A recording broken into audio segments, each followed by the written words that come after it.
Cemetery, इसमें मैं आपको ले जाता हूँ और ये 3 डोम्स हैं बादशाहों के। तो मैं बताता हूँ इनकी कहानी जो कि दीवारों पर लिखी है अंदर, और ट्रांसलेट करके बताता हूँ आपको कि इन्होंने कहा क्या और लिखा क्या। ये बहुत इंटरेस्टिंग होने वाला है ये व्लॉग। प्लीज़ इसको मोर लाइक करें और मोर सब्सक्राइब करें इसको, ठीक है।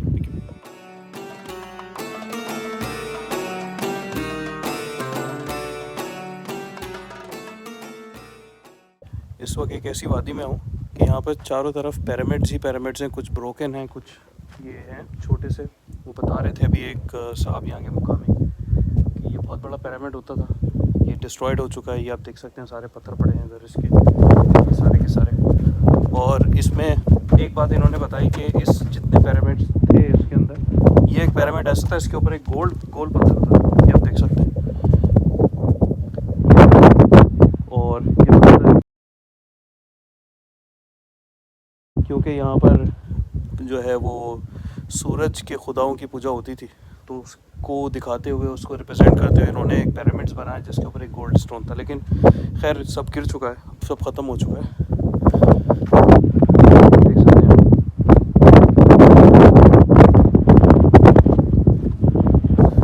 सबके यहाँ पर सारे टूट चुके हैं, टूट का हाल हो चुका है इनका, क्योंकि इतने साल पुराने।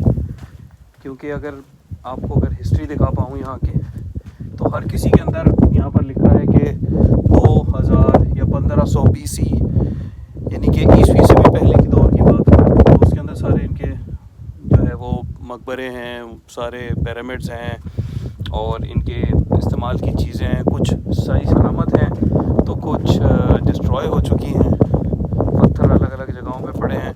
तो कुछ पिरामिड्स ऐसे थे कि जो ज़मीन के अंदर ही धंस चुके हैं, जिसमें मैं आपको एक अगर दिखा सकूं, एक ये पिरामिड है जो ज़मीन के अंदर ही धंस चुका है। क्लोज करके आपको दिखाता हूं मैं इसको।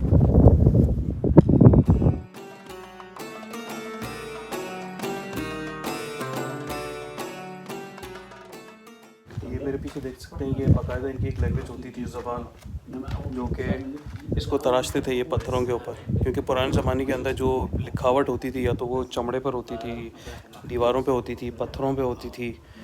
तो ये चीज़ें, ये भी बड़ा एक तरह की ज़बान थी ये।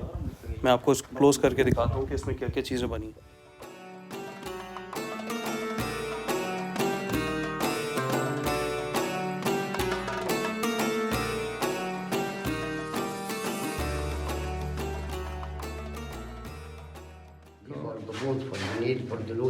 कुछ और पता लगा है कि ये जो गेट है ये इन्होंने बनाया था फूलों के लिए, लोटस। इसके अंदर बाकायदा यहाँ पर जो इनके एक जिसकी तस्वीर बनी है, ये लोटस के खुदा इनके जो फूलों को मानते हैं, उनके बारे में लिखा है कि फूल किस तरह से लिया जाता है, क्या क्या काम किया जाता है फूल बनाने के लिए, और उसको आखिर में किस तरह से कट किया जाता है। ये पूरी बाकायदा इन्होंने ज़बान लिखी दोनों तरफ, पिलर के इस तरफ भी आप देख सकें तो उस तरफ भी यही सारी नक्शकारी है। ये बताया गया कि यहाँ पे जो याकूत था, जिसका जो यहाँ का मिनिस्टर था, जिसका ये पिरामिड है बेसिकली, तो वो बताया गया कि आप देख सकते हैं कि वो किस तरह से गाय को ज़िबा करता था, जैसे आजकल के दौर में होता है। गाय के पैर बांधी, फिर गाय को लेकर आइए, पैर बांधने के बाद अब हम ज़िबा करते हैं उसके गले से। ये पैर गले से नहीं ज़िबा कर रहे, ये उसको उसके पैर से ज़िबा कर रहे हैं। अगर आप ये दिखा सकें कि पैर पर से छुरी रखिए, पैर से इसको ज़िबा कर रहे हैं। इसी तरह से गाय को भी करते थे ये। और आगे मैं दिखा सकूँ, ये जिनके हिरन है, हिरन को भी करते थे ये। इस तरह से इन्होंने बताया गया, और ये इसकी हुक्मरानी में होता था या जो, ठीक है, इस तरह से ये इसका गोश्त और सारी चीजें जमा करते थे, लेग्स इसको ले जाकर बनाते थे।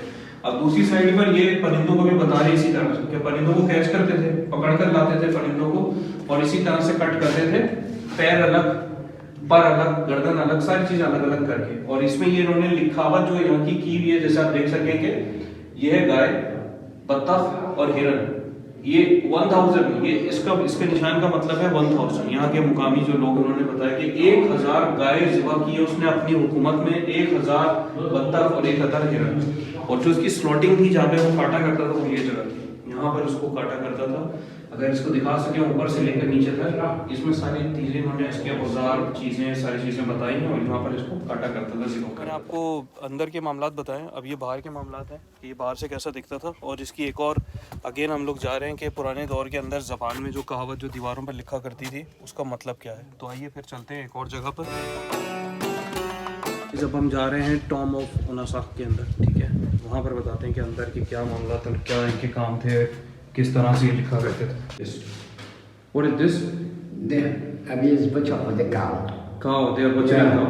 गाय काटा करते थे। I'll butcher for the cow. They'll butcher for the cow. They for the bread. They for the noodles. They for the butcher for the cow.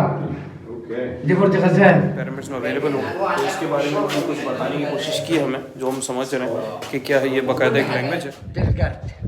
जिसका टॉम है ये वो है, और इसके साथ ये इसकी वाइफ है, ठीक है, इसके साथ ये इनके मकबरा है। गाइस ये पूरी इनके अकाउंट की एक कैलकुलेशन है, जिसके अंदर ये बताया गया कि इन्होंने कितने अखराजात किए हैं इस जो मिनिस्टर था उसने, और उसके साथ साथ उस मिनिस्टर की यहाँ पर पिक्चर है बाकायदा जो इन्होंने बनाई है, और दिखा सकूँ जैसे कोई है जिसने अपने हाथ में काव का लैग है, ठीक है, इसके अलावा दूसरे जानवर हैं, बर्ड्स हैं, फिश है, बहुत कुछ है, ये इनके हाथ में पका था। और ये कैलकुलेशन है कि इन्होंने 1000 हिरन, 1000 बकरे, 1000 डक और 1000 काव किस तरह से कट के इन्होंने कैलकुलेशन बनाई है और बाकायदा इसको प्रिंट कर दी, क्योंकि उस जमाने में ना तो लैपटॉप होते थे, ना तो कंप्यूटर होते थे, ना मोबाइल, कुछ चीज़ें जो भी करते थे वो इसको ही करते थे, दीवारों के ऊपर नक्शकारी करते थे, ये उनका अकाउंट साइट थी। इसमें इन्होंने क्या क्या चीज़ें बताई हैं कि हमने काव और हमने डक्स को किस तरह से काटा है, क्या किया है, कहाँ से लेकर आए, अपनी मशरूबात है, जो मशरूबात तैयार करते थे, खाने की चीज़ें देख सकते हैं आप, ये बर्ड हाथ में पकड़ा हुआ है, काव की लेग है, तो ये सारी कैलकुलेशन के ऊपर इन्होंने दीवारों के ऊपर लिखी, जो कि एक अपने आप में बहुत बड़ा एक जो है वो अजूबा है।